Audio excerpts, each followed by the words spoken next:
Tonight on KVR News, tragedy strikes the OSU homecoming parade. The disabled community wants a change. And I-35 seeks renovation. You're watching KVR News, your leader for live, local UT coverage.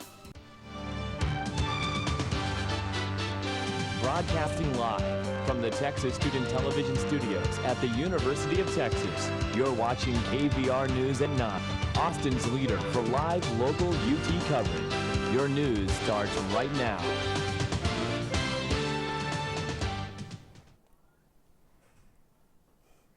Good evening and welcome to KVR News this evening for Monday, October 26th. I'm Marievel, Santiago. And I'm Tsao. Thank you for joining us. An earthquake in northeastern Afghanistan strikes panic across Pakistan, India, and Tajikistan. Officials released the death toll to being about 230 people, including 12 schoolgirls who were trampled in a stampede as they attempted to evacuate their school. The 7.5 magnitude quake damaged many villages and buildings. Afghan State Minister Waiz Ahmed Burmak says that about 4,000 homes were destroyed. What began as a normal game day in the town of Stillwater, Oklahoma, quickly turned into a tragedy when a vehicle drove through a crowd of homecoming paraders, leaving 4 dead and 44 injured. 25-year-old driver of the vehicle, Adacia Chambers, was reported to be under the influence at the time. Despite this incident, decisions were made to proceed with the homecoming football game. Flags were flown at half-staff, and the victims were recognized with a moment of silence at the Boones Pickens Stadium. The Stillwater and Oklahoma State University community have seen support from across the nation and remained united during these difficult times. The World Health Organization says that consuming processed meat increases the chances of developing colon cancer. Meats such as sausages, ham, and bacon are in the same category as cigarettes. Approximately 34,000 deaths per year worldwide have resulted from diets high in processed meat. However, the WHO said red meat still has nutritional value and recommends to cut down on red meat and processed meats. Texas State Health Department officials raided Planned Parenthood facilities throughout the state, demanding thousands of pages of personal files. The raids came 3 days after Texas Governor Greg Abbott voted to end Medicaid funding for Planned Parenthood. Investigators entered clinics in Dallas, San Antonio, Brownsville, and Houston, demanding documents dating back several years, including patient information, employee information, sign-in sheets, doctor's notes, and other private data. Pressures on the group have been increasing ever since an anti-abortion group video claimed to show Planned Parenthood officials attempting to illegally sell fetal tissue. Planned Parenthood denies the claim, saying the video was purposefully edited to damage their reputation. In the wake of the legalization of same-sex marriage, New York Governor Andrew Cuomo plans to make more moves against the discrimination of the LGBTQ community. Governor Cuomo plans to ban discrimination against transgender people in housing, employment, credit, education, and public accommodations. The legislator failed to pass a bill on the matter of several different occasions, making the governor use his executive authority. The regulations would expand the definitions of sex and disability discrimination to include gender identity, expression, and dysphoria. Finding parking around Austin is hard enough as it is, but it poses an even more difficult task for those who require disabled parking. Leslie Adami reports on what changes residents within the city's disabled community want to see made so that everyone's needs are met. The parking for the handicap in Austin is completely out of control. Frank Dorval was born with a disease that left him experiencing arthritis pains. He gets around on his canes easily, but when it comes to finding disabled parking, now that's hard. Businesses, the amount of money that's in the disabled community can help you out. All that we have to do is have the ability to get into your facility. Here we have Starseeds Cafe in East Austin. The disabled parking sign is practically hidden and the patio cuts into the spot, making it inaccessible. The cafe's manager declined to go on camera, but did provide a quote saying, "We'll look into the accessibility issue and I'll see what I can do to help accommodate all of our customers." In the state of Texas, every accessible parking spot must have a sign right in front of it that's at least 52 inches above the ground. Let's take a look at this spot. The international symbol of access, sure, but no sign in sight. meaning I can park in that spot. I'm closer to the building, and because it doesn't meet all of the requirements for an accessible parking spot, I don't have to worry about getting a fine. Parking is the very first point of failure of an accessible community. And that's exactly what the nonprofit organization Parking Mobility aims to fix. Parking Mobility is a community engagement and education program that allows people to use their smartphones to report accessible parking abuse. To report a violation, simply take a picture of the violator's license plate and placard. The report goes straight to Parking Mobility for processing and is later sent to an officer who then mails out the citation. And if they don't know somebody that has a disability, go meet somebody and you'll never do it again. Leslie Adami, KVR News. The Texas Department of Transportation is putting a constitutional amendment into action. I-35 will receive new improvements throughout the state thanks to Texas voters approving Proposition 1 in 2014. About $100 million will go to I-35 for ramp changes, overpass reconstruction, and intersection improvements. On this year's statewide elections, Texas voters can approve more money to go to Texas highways. Proposition 7 dedicates money to the State Highway Fund for more transportation improvement. Election day is November 3rd, and early voting has already begun, and it will end Friday. Still to come, UT's Real Beauty campaign wraps up, and an updated automatic admissions regulation. You're watching KVR News.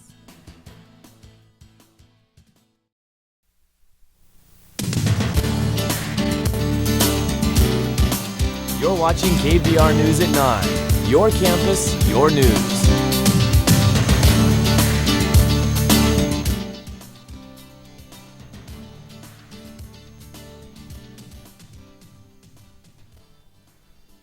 The class of 2020 on the 40 acres is going to face heightened competition for automatic admissions. The university's automatic admission cutoff decreased from top 8% to the top 7% for the 2017 applicants. The Texas legislature in 1997 passed a law known as the top 10% rule to increase diversity at Texas public universities. In 2011, UT Austin moved to decrease the percent rule in their automatic admissions to admit more students on a holistic review. The University of Mississippi took down the state flag this morning as the campus opened. The Student Senate recently voted to remove the flag in a 35-15-1 vote. During the next 2 days that followed, the Faculty Senate, Graduate Student Council, and Staff Council all joined the student government in asking for the removal of the flag. The flag will now be preserved in the university archives, along with resolutions from students and faculty calling for its removal.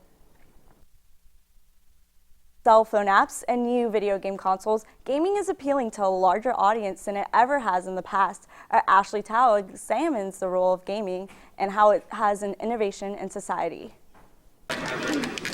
Austin is one of the top 5 game development cities in the nation. The city has numerous successful game industry professionals and aspiring game design students. To bring these two groups together, the Electronic Game Developers Society hosted their 2nd annual Game Developers Conference at UT, where students learned about the growing accessibility of game design and new innovations. We're seeing advertisers and brands pick up virtual reality as a tool for marketing to people. And all of that innovation that came in the games industry first. So any new technology, things like augmented reality, wearable technology, so any new platform that comes out, I think we'll see growth within games first. The Game and Mobile Media Application, or GAMA program at UT, hopes to prepare students to work in this increasingly competitive field. So they have to learn how to work with people they've never met before, learn tools, because we use a game engine that they may never have touched before, and these are all industry standard tools that when they come out, they understand how to work in a studio. With these skills, teams of students in the GAMA program are able to create their very own video game. Like industry professionals, GAMA students hold playtesting nights where their games are played by other students so that they can receive feedback to make improvements. As students become more immersed in the gaming field, they recognize that gaming is more than just a form of entertainment. I think that games are starting to become more respected and recognized as a legitimate art form, with games that push the boundaries of narrative and just kind of cognitive expansion at large. Ashley Tsao, KVR News.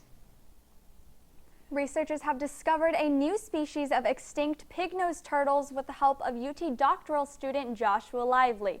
Lively studied the fossil as part of his master's thesis and describes the new species as one of the most bizarre turtles that ever lived. The fossil was found in Utah's Grand Staircase Escalated National Monument and dates back to the late Cretaceous period. This new specimen is one of the most complete of its kind. It will help researchers further understand the evolution of these animals and the roles they played in their ecosystems. The month of October resumes the second annual UT Real Beauty campaign. Inspired by Dove's Real Beauty movement, UT's female spirit groups launched the month-long campaign last year. The campaign aims to redefine the meaning of beauty and help students break barriers that restrict self-confidence. This year, the now university-wide event continues to uplift the UT community with promotional events, activities, and speakers focusing on the importance of beauty around the Austin community and around the world. This week wraps up the end of the campaign with its biggest event, an ending keynote speaker with Lizzie Velasquez on Friday. Yeah, and as UT's Real Beauty campaign comes to a close, it seems like that hot heat will come to a close as well. Yeah. Our Jina Chung is live in the studio with the weather for this week. Jina, are the cool temperatures going to continue throughout the week? Thank you, Marievel and Ashley. Mild sunshine has returned, but it does not look like it is here to stay, as another storm is heading our way. I'll have this week's weather forecast coming up on KVR News.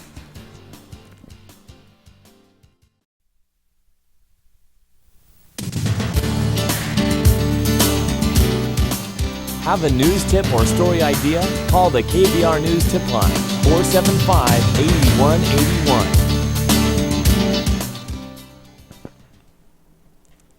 Hurricane Patricia has made her course and we are back to seeing clear skies.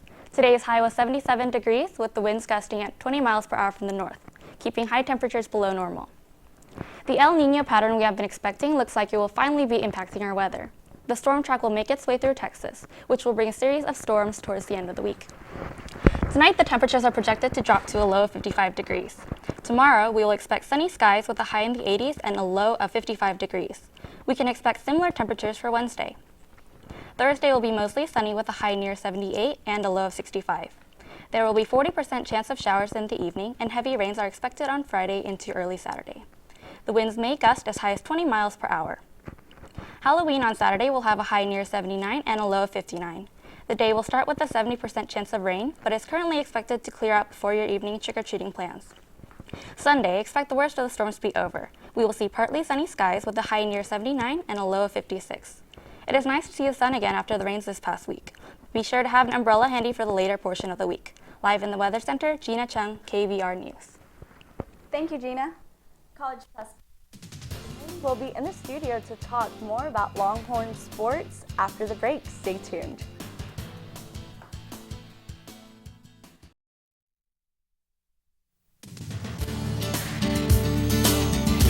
Now, KVR News at 9 Sports.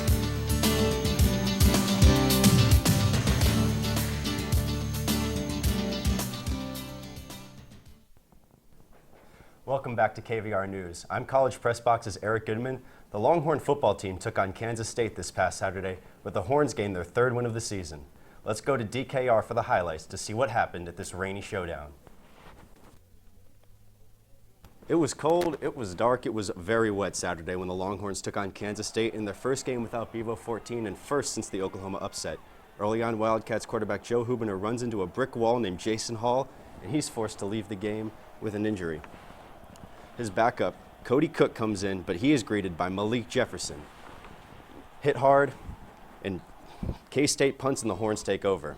On their opening drive, quarterback Gerard Hurd dances for 16 yards on the offense's first drive, which sets up this 28-yard field goal from senior Nick Rose, putting Texas up 3-0. In the second quarter, running back Deontay Foreman shakes off some Wildcats and dances his way into the red zone, where Tyrone Swoops, in his new role as the red zone quarterback, sets up and grabs a hard 1-yard touchdown, putting Kansas up 9-0. Then, 6 minutes later, Texas in the red zone again, same result. On the ensuing kickoff, Texas recovers the pooch kick, but can't capitalize with a score. K-State then has the ball on offense, and they get themselves on the board with a beautiful toss over the Texas defense. Special teams mistakes have hurt the Texas all year. We've seen this against Cal and OSU, but here punter Michael Dixon gets away with the fumbled snap and gets actually a great punt down inside the Wildcats' 10. Late on in the fourth, safety Dylan Haynes comes across the middle to pick off Hubener, and Swoops caps off the win with his third hat-trick touchdown run of the afternoon. It's Texas' second straight win, moving them to 3-4 in the season, and moving on to Iowa State next week.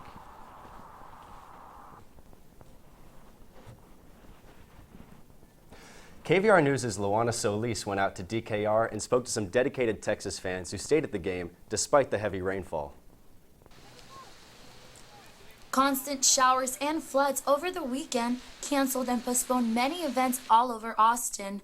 Some Texas fans did not let this stop them from supporting the football team as they went up against Kansas State. Two things, I'm a die-hard Texas fan, and one thing, a real good friend of mine, the K-State fan, and I want to be sure that Texas whoops their butt today. The football game went on, and so did some of the tailgates, providing a spirited place for fans outside the stadium. Hornball Texas Tailgaters was one of the few tents up and running. We've never missed a game. In 16 years, we've never missed a tailgate for a game, so I'm not expecting to miss any anytime soon. Food, drinks, and football were all part of the tailgate action. Covered tents kept the water out and the spirit up. Big UT fan, came all the way from Washington, D.C. yesterday, flew in. We actually looked up Ryan on the website just for tailgates, found him, perfect place to be. There are typically many tents set up in this parking lot and in and around the UT area. For many tailgaters, plans are already in mind on how to stay dry if this rainy weather persists throughout the season. We have walls for our canopies. What I'm going to do is make sure that I have more of that. Instead of having just one section of our area closed in, I'm going to make sure all of our sections closed in. Hornball Texas Tailgaters don't plan on missing any tailgates this season. They hope fans will come out and cheer on Texas, rain or shine. We're going to stay here, we're going to stay dry. Let's go Texas. Loana Solis, KVR News. So Eric, it looks like the Longhorns are, they've reached their halfway point in the season, and now they have a 3-4 overall record. So what are the expectations for Iowa State this week? Well, so Ames, Iowa has given, especially Iowa State team, has given Texas some difficulties their past two games, but it is a winnable game, as are the next three before Baylor, before they run into the Baylor train. So they actually can finish with a winning record and may look to sneak into a bowl game. Nice, that would be exciting, and I'm looking forward to it. Our Brianna Stone now has our entertainment. Brianna, what's in the celebrity sphere? Thanks, Marievel. Well, Adele says hello to another hit, Rain or Shine. Music doesn't seem to stop for F1 fans, and Ronda Rousey shares some of her tricks to younger crowd.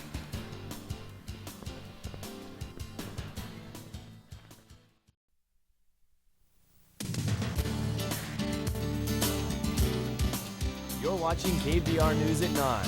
Your campus, your news.